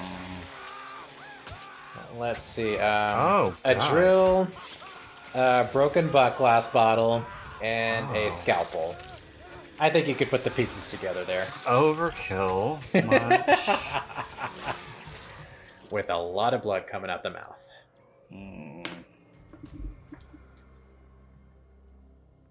Talk about your spitters. He made the funniest face when I drilled him. Did you see the steam when I sliced open his guts? I never felt so alive. Yeah, well, you've been alive for like 2 minutes. Yeah, I think he was trying to do like a slight variation for each doll. Right. Now I'm Yeah. kill Andy. No, I want to kill Andy. I earned it. I've been So what, is there another one? Because he said you've been alive for 2 minutes. There's a new one? Yeah, there was another one that got sent to the doctor. Oh, Jesus. That was just another doll that Andy had. Have fun. You guard the door.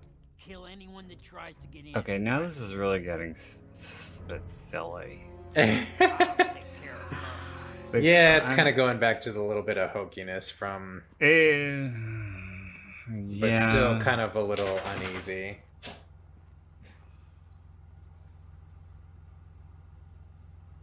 I mean, you get some gore, but that does not a scary movie make. Yeah, and really, like, there's not a lot of gore in this.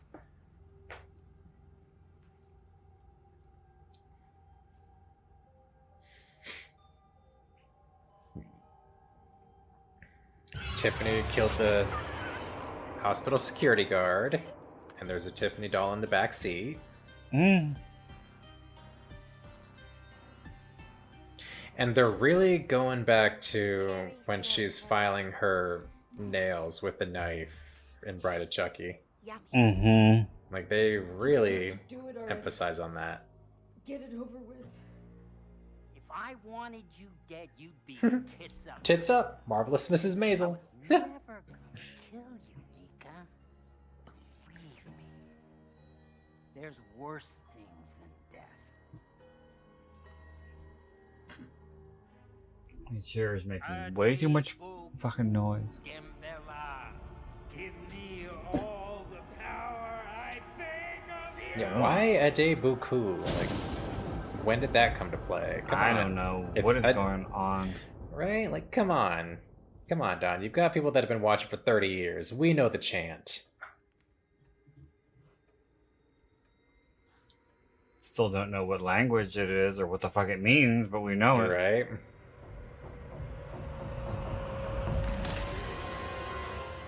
I think he said it's a mix between French and Latin.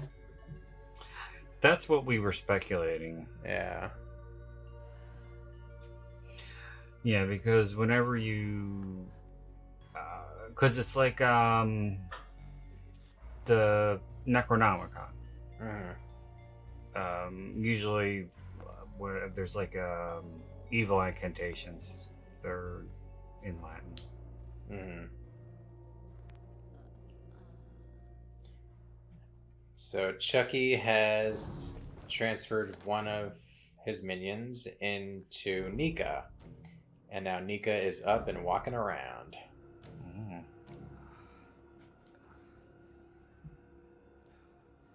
Hiya, Doc.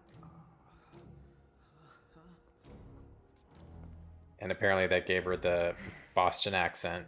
There's definitely perks to being supernaturally possessed. And now she's gonna bash his face in with her fabulous red shoes. So wait, who is that? This is for Nika. Nika. Oh, she's got a minion now? Yes, Nika is Chucky.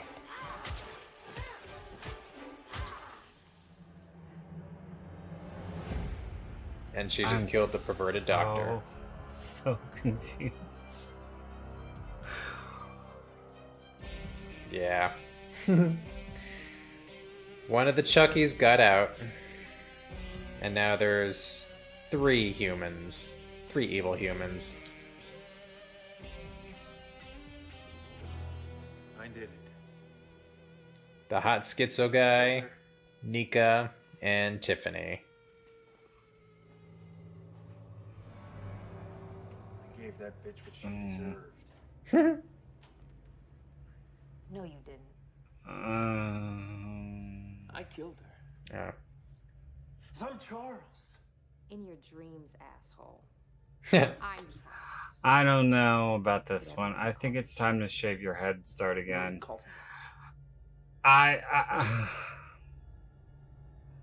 It's a little far-fetched, but... A little bit. You know. Who am I now? I mean, it's definitely not Seed. No. But it's got some fun moments. Nika's taking a nap. I mean, they're incorporating this storyline into the show, so... I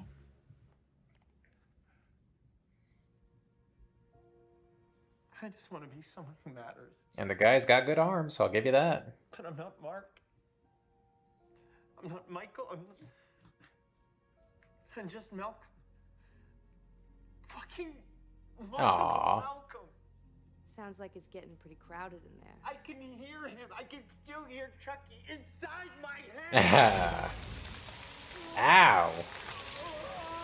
He just got drilled.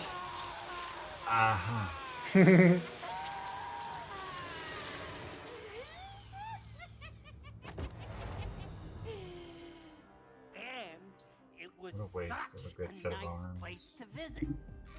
Good God, she sounds just like him. Okay, you know she's been practicing that laugh for a few years. Well, when you have the genes, it's probably effortless. Probably. Okay, so now we've got another Chucky going into Andy's for God's quiet sake. room. Well, it's called Cult of Chucky. What do you expect? As I live and breathe. How long is this movie? 8 more minutes.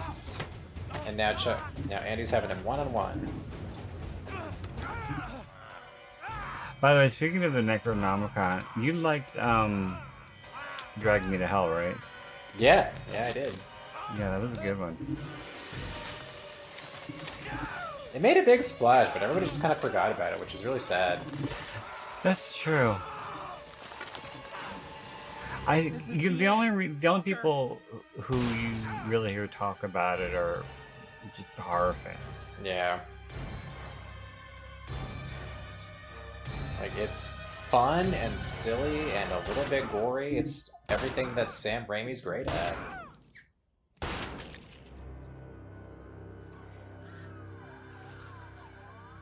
And Andy killed him. You sent me? You go, boy. After me. Save me. Oh.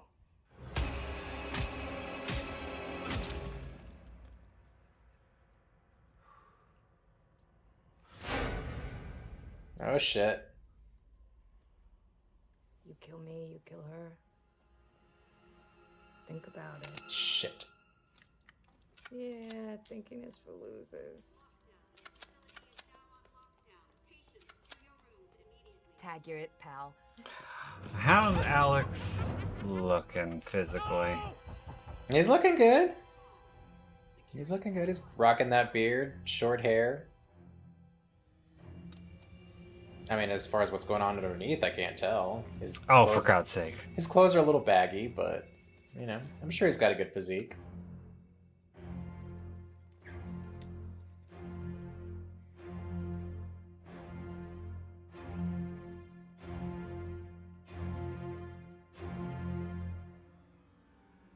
And now there's a bunch of dead bodies and Chucky dolls.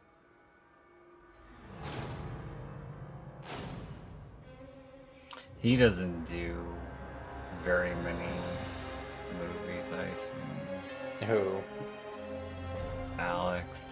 I mean, like, I'm sure he probably, you know, does the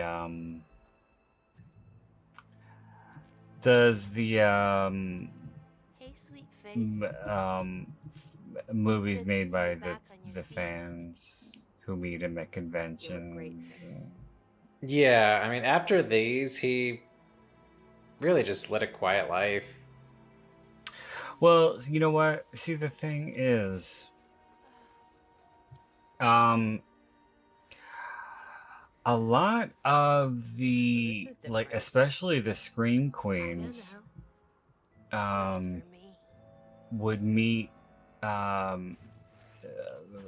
filmmakers at conventions, and Some things never change, though. the majority of them would hire like a Tiffany Shepis or a Debbie Rochon for a day and write them a little cameo.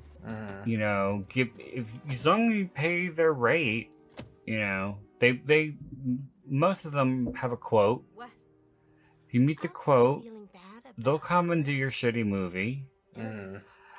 And then what they would do is plaster their picture all over the DVD cover and put their name at the top and act like they're the star. And they tricked me many a time with that, I will tell you.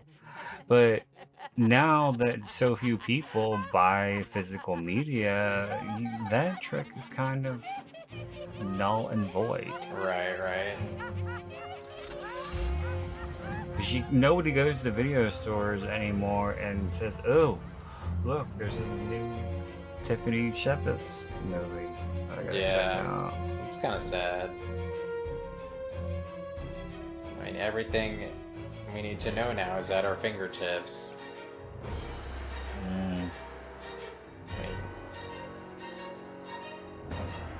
Well, if I was physically able, I think that I would go to the library to peruse the DVDs just to have some semblance of that video store experience. Because I think that's the closest thing that we're going to get to it. Yeah. I still buy stuff, but yeah, even now, it's still far and few just because everything's so easily accessible, which sucks. I hate saying that, but it's true. Yeah, but not everything. And plus, I'm the kind of person who likes to have physical copies of my favorite stuff. Yeah, me too. When it comes to favorite stuff, absolutely.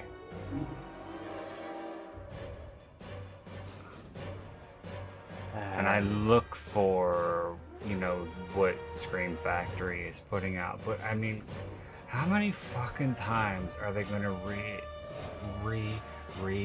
reissue the fucking Halloween movies? They have a new set with 1 through 5 coming out yet again. When's the complete set gonna come out? 1 They through already 25. They already did the complete set. I think they only had the rights to the Dimension ones for a while. Only long enough to do the full set that had the shitty Rob Zombie ones. Right. And the producer's cut of The Curse of Michael Myers, which fucking It's so silly. I hate that one. I hated that stupid Thorn cult. Yeah. I mean, I try to like it, but it's just, take it or leave it. It was... I saw that in a sneak preview, and it was fun seeing it with an audience. Yeah. Because everybody was going ape shit. Every time he came on screen, every time somebody got killed. And it kind of tricked me into believing that it was a good movie. And then I tried to watch it myself, and I was like, all right, this is a pile of shit. Yeah, my sister and I, we went and saw a movie with somebody, and I think we were with my mom, and my brother and other sister, they were in a movie, but it wasn't out yet, and so we walked into the Halloween 6 theater, and it was at the scene where they were running down the hall of the hospital, and when you're, I don't know, 7, 8 years old, that shit's a little creepy. I was like, oh, this must be a pretty scary movie. Then I watched it later on, I'm like, this movie sucks. Oh, and here's where we get a little Kyle teaser at the end of the credits of this one. Is that really Christina Elise? It totally is, looking fabulous in her black outfit. She comes to Andy's house and sees Chucky's head on the table.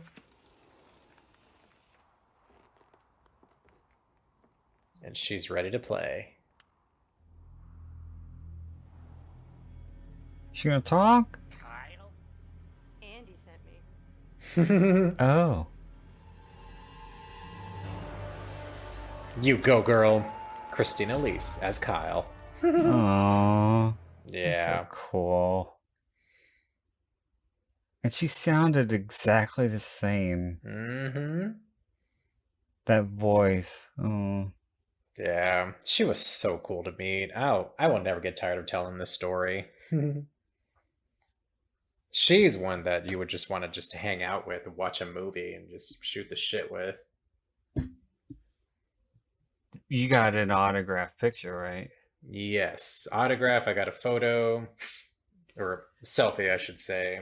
And is all that stuff framed and on the wall? I have them printed out. I haven't framed everything, but yeah. She and I talked about her character arc, and that was just awesome. Did you buy a headshot from her? Yeah. It's the image where Chucky is laying on top of her at the bedroom when he has the knife to her face. That's the image I got. But I also took a selfie with her. And you didn't frame that headshot? No. And what is wrong with you? The headshot one is framed, but the one... Oh, okay. The picture of me and her together is not. Well, I was going to say, if you didn't have her autograph framed. Yeah. I know, I have so many pictures that I need to frame from all of that. I don't know if I told you this before. Are you familiar with, I don't know, I think you're less of a child of the 80s than I am. But are you familiar with Clayton Rohner? No. Sorry. He was in Just One of the Guys, and I Madman and Modern Girls, and he was on that show G versus E for a while. But yeah, he's still acting today. He was in the third Human Centipede movie, which I couldn't believe that they got him and they got Eric Roberts. But yeah, he does conventions. He's not really a horror actor, but he's noteworthy for some 80s movies because, you know, everybody loves Just One of the Guys. But there was it was a friend of a friend who met him and told him, he's like, I had the biggest crush on you when I was growing up. And he gave he wanted a picture, an autographed headshot, and he was like, Clayton was like, what do you want me to write? He was like, I don't know, just sign it. And he signed it to whoever, the greatest lover I've ever had, Clayton Runner. That's funny. I know somebody else who said that he met the guy from Phantasm, the older Jody, I think his name was, the older brother. Oh, yeah. And he told him that he was his first big crush, and I don't think he was as flattered as Clayton was, or thought, or was as playful. I think he was just like, oh, that's cool. Just smile, nod, and say thank you. Yeah. Yeah, I think that's pretty much the way it went. Aw. But having somebody write something like that on a picture, that's just so cool. Yeah, seriously. Hey, embrace it. Come on, you're adored by fans everywhere. And if you're attractive, you're gonna get some people that have a crush. It's just the way it is. Kane Hodder has a big gay following. Oh yeah. It's the muscles. Yeah. Yeah, he's a big guy. Well, he's not even that big. I think he's only 6'1"? Something like that. Tall wise, no, not really, but he's got some meat to him. Well, he wrote in his book that he had guys trying to buy his underwear. That's at creepy. Conventions. Underwear that he was wearing. And he was propositioned in the bathroom too. He's like, oh, I'm flattered, but no, thank you. Well, he didn't seem very flattered when he was writing the stories. He just he sounded like he was not very happy with people being unable to control themselves or know the difference between what is appropriate and what is inappropriate. Yeah, I mean, boundaries, come on. Yeah. But as far as, being seen as attractive by the gay community, he didn't seem bothered that doesn't by bother that. him, but it's It's a boundaries issue. It just seemed like he didn't like the way he was being approached. Yeah. Which is totally understandable. Well, seriously, he's a human being. Yeah. I mean, hopefully you wouldn't go up to a random person in a bathroom and say, can I buy your underwear? Yeah, right? So just because this guy played Jason doesn't mean you have the right to do that. Exactly. Come on, people. Yeah. Have some respect. Seriously. Just go look up nude photos on the internet like a normal person. Yeah. Oh God. I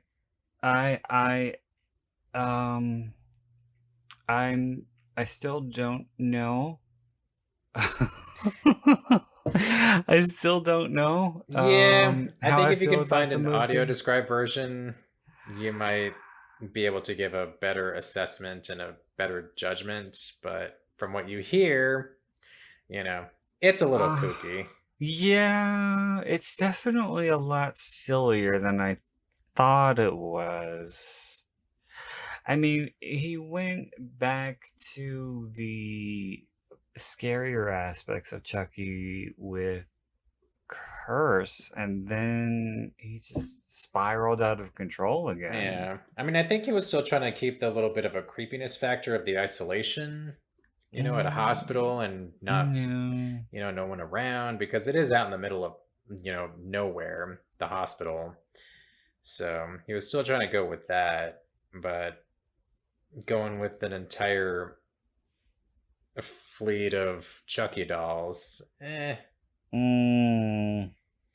But, I mean, I guess that was just his ideas of a way to bring back Kyle and Andy, so... Well, he's been wanting to do that. Yeah, Chucky cult since part 3. Right. And I've been wanting to... I think we've all been wanting to see Kyle and Andy back in some way, shape, or form, no matter how we got them back. So, beggars can't be choosers. Yeah. But I'll give this one a 3 out of 5. Curse is definitely a little bit better.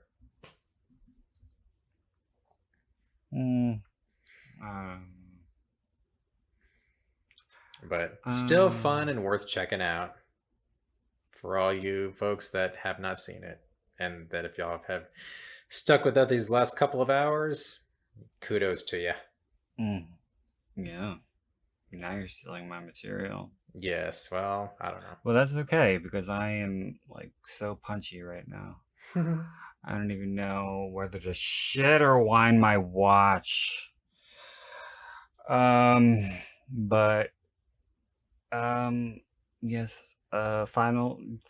you just gave your final. I don't know. I don't know what to say about this movie. I don't really think I'm in a fair place to judge it or rate it. I know. Once we start watching the show, we'll have more to talk about. All right. Well, I think it's time we stick a fork in this motherfucker. So I want to say thank you to James for joining me as always. Now we capped the series. We have made it through the Chucky franchise minus the remake. Well, I don't count it as being part of the franchise. Yeah, OG if franchise. If Don Mancini isn't involved in a very strong position of power, I don't really consider it being part of the franchise. Indeed. So, OG franchise. We're done. We are done. Excuse me. Sorry. Okay. So apparently being done means, throwing everything that your mother taught you about etiquette. I said excuse me, and I apologized. For God's sake. Don't judge. Poor Lester had to hear that. He's fine. He's zonked out. All right. Well, again, I want to say thank you to James, and I want to say thank you to everybody for listening. Especially for those of you who have listened to all 7 commentaries, and all of them were just you and me. Indeed. So, yeah. I hope we were entertaining on some level. And I don't know, is the Chucky series, are they going to be half hour or hour? I don't know, honestly. I don't know. Because if they're hour episodes, I think they would be worth doing commentaries for. From what I've heard from actors and interviews, I think it's going to be an hour, because I think the main character kid, I think he said it was like a 10 or like an 8-hour saga, or maybe that was Don that said that. So from that alone, it sounds like they're going to be hour episodes because, I mean, TV seasons don't last very long nowadays. No. So, I mean, I don't know. I guess we'll just have to wait and see. Yeah, we will wait and see. But until then, we still have the other episodes or the other commentaries for the other movies and commentaries for other franchises and lots of stuff coming down the pike. Exactly. So, it's a never-ending slew of film. So stay tuned and yeah, come back and see me real soon. Until next time, this is Brandon Ford wishing you all unpleasant dreams.